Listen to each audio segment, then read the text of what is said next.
اینجا استودیوی مرکزی رادیو آزادی است و شما اخبار آزادی رو تماشا دارید. سلام دوستان عزیز، در برنامه امروز 15 آگوست این موضوعها به بررسی گرفته می شوند. برای شناسایی جسد بانکداری توجیک شهرت اسمت‌اللویف تشخیص‌های ایلوواگی تعیین کردند. او وعده داد که 3 گمانبر دیگری جنایت را می‌یابند. در ماه‌های نزدیک حتما دستگیر کرده با جمهوری تاجیکستان می‌آوریم. خبرنگاران رادیو آزادی در مرز مکزیک و آمریکا چند پناهجوی سرگردان توجیک را پیدا کردند.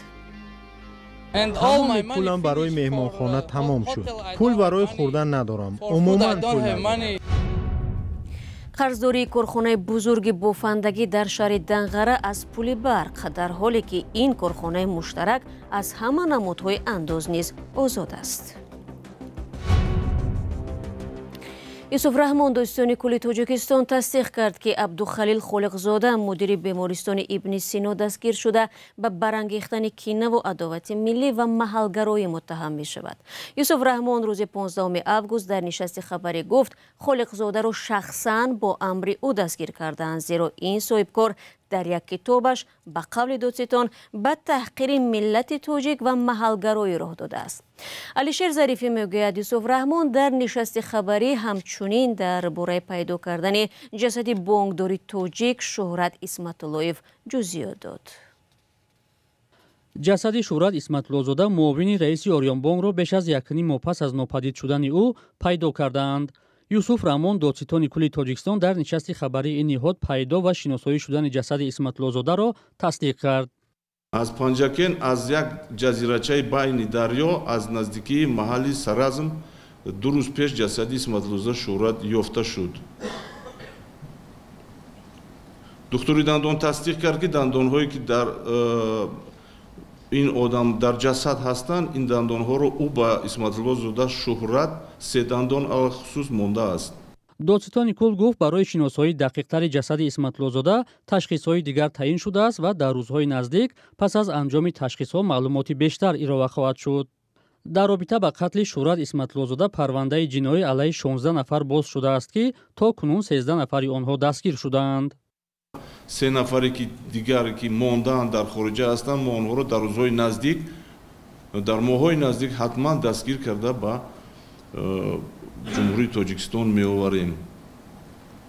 ما وابسته با تیاری آنها یا که استفاده کنسپیراسیا یا که نماندن izهای جنایت در جای حادثه گفتنی هستم که من خودم در جای حادثه بودم. در جای حادثه اونها همه چاره‌ها را دیدن که حتی یگان ایزی دست نماند، ایزی پای نماند، یگان ایزی صادر کردن این جنایت در جای حادثه نماند. در پاسخ به این پرسش که آیا دلشاد سیدمرادوف ملقب به دلشاد اسب در روسیه در شرکت خصوصی نظامی واگنر پناه برده است درست است، دادستان کل پاسخ داد که در این باره معلومات دقیق نیست و یگان تشکیلات رسمی یا دولت او را تحت حمایت خود قرار نمی‌دهد. شاکرجان حکیموف حقوقشناس تاجیک بر این است که اگر مقامات برای گمانبران این جنایت که در خارج کشور هستند دلیل‌های قطعی داشته باشند، در همکاری با همتایان خارجی خود می‌توانند آنها را بازداشت و به تاجیکستان استرداد کنند. ماهیت جنایتی صادر شده که در فضای اطلاعاتی افکار جمعیتی را به وجود آورد، سایه روشن‌های زیاد دارد. این اول و دوم واقعا در بعضی گزارش‌های رسمی و غیر رسمی آید به دلشاد سر و صداها هست، ولی تا چه اندازه آنها زمینه‌های حقوقی دارند عیان نیست. شهرت اسمت‌اللوزاده معاون رئیس آریان بانک ساعت 8 شام 23 ایون در کوچه زکریای روزی ناحیه اسماعیل سامانی پایتخت از جانب افراد نامعلوم ربوده شد. دادستان کل تاجیکستان قبلا گفته بود که گمانبران اسمت‌اللویف را شکنجه کرده به قتل رساندند و بعداً جسدش را به دریا پرتافتند. رو می‌آوریم به موضوعهای دیگر. از اول سال جاری агенти مبارزه با коррупсияи توجیکستان 272 مورد فسادکاری کارمندان ساختارهای دولتی کشور را آشکار کرده است. هرچند به باور صاحب نظران ارقام واقعی به مراتب بیشتر از این آمار است و سبب آن فساد گسترده در میان مقامات بلندپایه کشور دانسته می شود. در این بین رئیس دادگاه عالی تاجیکستان از جای داشتن فسادکاری میان دادرس‌ها اظهار نگرانی کرده است. برای یوسفی موضوع را ادامه می‌دهد. در 6 ماه سال جاری دو دادرس دادگاه‌های تاجیکستان با جرم فسادکاری و سوء استفاده از مقام بازداشت شدند. با فساد دست زدن دادرس‌ها را شیر محمد شاهیان رئیس دادگاه عالی تاجیکستان یک حالت تشویش‌آور و کمبودی رهبریت دادگاه عالی نامید. یکی سابق رئیس سود ناحیه جبور رسولов پرونده جنایتی نسبت اون کس مورد تفتیشات پیشکی قرار دارد و حالا برای بررسی به سود عالی وارد نگردیده است. پرونده دوم جنایتی نسبت قادرزاده ظفر سابق судьяи суди вилояти мухтори кӯҳистони бадахшон ба суди олӣ ворид гардид ва мавриди баррасӣ қарор дода шуд. нисбати он кас ҷарима татбиқ карда шудааст. зафар қодирзода моҳи декабри соли 2022 бо фармони раиси ҷумҳури тоҷикистон додраси вилояти мухтори кӯҳистони бадахшон таъин шуда ҳамагӣ 4 моҳ пас боздошт шуд. ҳарчанд ба сӯистифода аз мансаб сохтакорӣ ва қабули санади судии ғайриқонунӣ гунаҳгор дониста шуд, бо ҷурми беш аз 70 000 сомонӣ озод гашт. ин дар ҳолест ки раиси додгоҳи олии тоҷикистон ҳамчунин аз афзоиши ҳукмҳои бекоршудаи додрасҳо дар нимсолаи аввали соли ҷорӣ хабар дод. шумораи қарорҳои бекоршуда ғайриқонуние ки дар давоми нимсолаи аввали соли 2023 қабул гардиданд 203 ададро ташкил медиҳад. ҳамин хелми меликзода 203 адад каме зиёд шудааст, 26 адад зиёд шудааст. мо дар маҷлиси ҷанббастии атрофи ин масъала хеле суҳбати ҷиддиам доштем. мақомоти тоҷикистон ҳамеша гуфтаанд бар асоси қонуни асосии кишвар додрасҳо мустақиланд ва касе ба корашон дахолат намекунад. аммо танқидҳое ҳаст ки додрасҳо дар тоҷикистон дар эълони ҳукмҳо пойбанди мақомот мебошанд. баъзе коршиносон маоши кам ва мустақил набудани додгоҳҳоро аз мушкилиҳои асосии низоми додгоҳӣ медонанд. онҳо ҳамчунин ба фасод дар ин ришта ишора мекунанд. яке аз омилҳо ин мисол таъин намудан ба вазифаи судя шахсоне гӯем ки нолоиқ ва шахсоне ки бо тағаббозӣ ё ки бо тағаббозӣ соҳиби мансаб мегардад. мансаби судягӣ ин як. дуюмаш бисёр шахсон пул дода соҳиби вазифаи судягӣ мешаванд. дар бештар аз 10 соли ахир зиёда аз 30 додрасро бо гуноҳи пас задани шаъну эътибори судя аз кор рондаанд. дертар баъзе аз ин додрасҳо бо айбномаи ришва маҳкум шуданд. дар додгоҳҳои тоҷикистон 443 додрас фаъолият доранд ва ҳамаи онҳо аз сӯи раиси ҷумҳур таъину барканор мешаванд.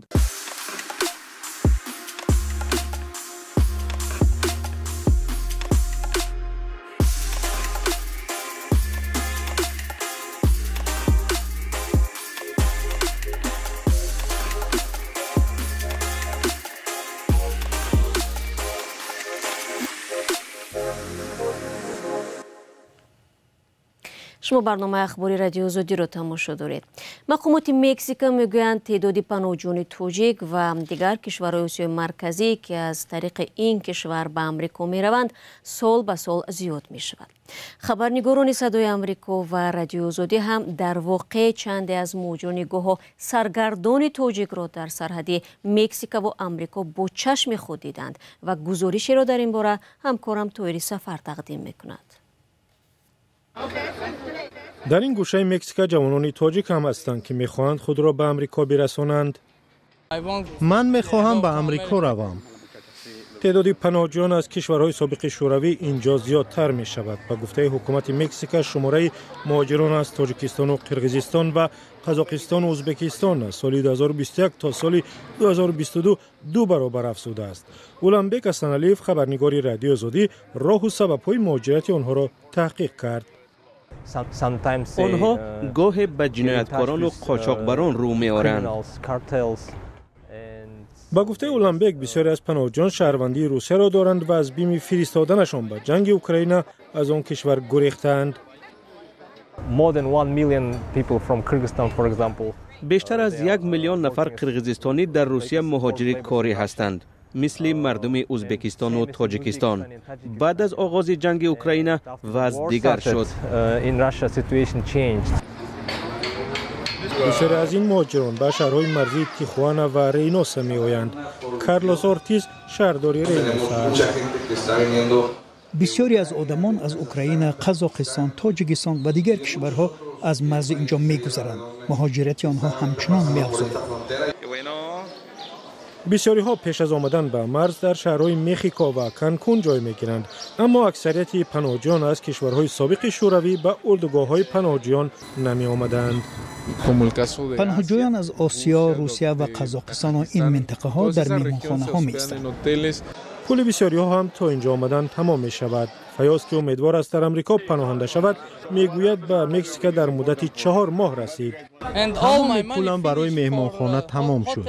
پول برای خوردن ندارم. عموما پول ندارم. این جوان یکی از 25 شهروند قرقیزستان است و امید دارد به نزد خویشاوندانش در امریکا برسد. فیلادلفیا می روم. دوستانم، برادرم اونجا. همه اینجا به هزاران نفر دیگر پیوستند و امیدوارند به امریکا برسند و زندگی نو آغاز کنند. برمیگردیم به تاجیکستان. یک کارخانه بزرگ صنعتی در جنوب کشور از پول برق میلیون ها سومانی قرضدار شده است. این در حالی است مجمع نساجی جونتای دنغره سینسیل و تکستیل که چند سال پیش در همکاری با سرمایه گذاران چین بنیاد شده است، هر ماه 10 میلیون سومانی درآمد میگیرد. حکومت شهر دنغره میگوید کارخانه به تدریج مبلغ قرض را خواهد داد. محمود جان رحمتزاده با تفصیلات بیشتر. کارخانه صنعتی جونتای دنغره سینسیل و تکستیل یک طرح موفق تاجیکستان و چین عنوان می شود. آن متا و لباس پختگی استحصال می کند. سال گذشته در یک مراسم مخصوص پرزیدنت تاجیکستان امامعلی رحمان بخش 3 و 4 کارخانه را به کار انداخت. اما این کارخانه بزرگ صنعتی برای استفاده نیروی برق 10 میلیون سومانی قرضدار است، در حالی که درآمد هر ماهه کارخانه 40 میلیون سومانی را تشکیل می دهد. در حکومت ناحیه دنغره گفتند کارخانه این قرض را ماه به ماه خواهد پوشاند. یعنی که هر یک سال 5 میلیونی تشکیل می‌دهد. هر دو ماهانش از 3 میلیون و 700 تا 4 میلیون سوم میشه. جونتای دنغره در 6 ماه 7.5 هزار تن رشته برآورده به چین، قزاقستان، روسیه و بلاروس صادر کرده است. 1.5 هزار ساکن محلی و 63 کارمند چینی در اینجا کار میکنند. در حالی که کارخانه مبلغ استفاده برق را نسپرده است، از آغاز کارش تا 2 سال دیگر آن از همه نمود اندازها نیز آزاد است. در حکومت دنغره به سؤال خبرنگاران پاسخ دقیق ندادند که چقدر درآمد کارخانه در تاجیکستان میماند و چقدر به چین میرود. گفتند این سری صاحبکاری است. جونتای دنغره در یک سال تا 25 هزار تن نخ پخته را کارکرد میکند. سال 2015 پارلمان تاجیکستان سند را توصیب کرد که بر پایه آن کارخانه صاحب 15 هزار گکتار زمین شد. بعد 4 سال استفاده زمین آن از یک قسمت زمین‌هایش دست کشید. مقامات دنغره سال 2020 گفته بود که زمین‌های آبیش را از شریکان خیتویش می‌گیرند. حالا این کارخانه در دنغره 2100 گکتار زمین دارد. اینچنین از کشاورزان دیگر شهر و نواحی پخته را از دیگر کارخانه‌ها تا 1 سومانی زیادتر خریداری می‌کند. خرج و دخل این کارخانه مشترک تاجیکستان و چین مثل چند دیگر از طرح‌های همسان شفاف نیست. در حکومت دنغره گفتند تلاش میکنند که کارخانه هر چه زودتر قرض برقش را سپارد. محمود جان رحمتزاده، آزادی، دنغره. وزیر کار خارجه تاجیکستان میگوید دوشنبه دادن روادید را به شهروندان افغانستان بس نکرده است. سراجدین مهریدین 15 آگوست ضمن نشست خبری گفت در نیم سال به 85 شهروند افغانستان روادید دادند. در میان آنها دانشجویان و آنهایی بودند که با شهروندان تاجیکستان اویله دار شدند. و افزود 10 افغانستانی که در خارج از افغانستان زندگی میکنند روادید تاجیکستان را دریافت کردند. بعد به سر قدرت آمدن طالبان در ماه آگوست سال 2021 سفر افغانستانی ها به تاجیکستان تقریبا قطع شد. بینندگان عزیز، 15 دقیقه که در اختیار داشتیم به پایان میرسد. تشکر از یکایک شما برای همراهی. خبرهای از این بیشتر رو هر لحظه میتوانید از سامانه رادیو زودی و صفحه های ما در فیسبوک و اینستاگرام، تیک تاک و تلگرام و یوتیوب و ادنکلاسنیکی دریافت نمایید. تا ملاقات نوبتی خود را احتیاط کنید و خدا نگهدار.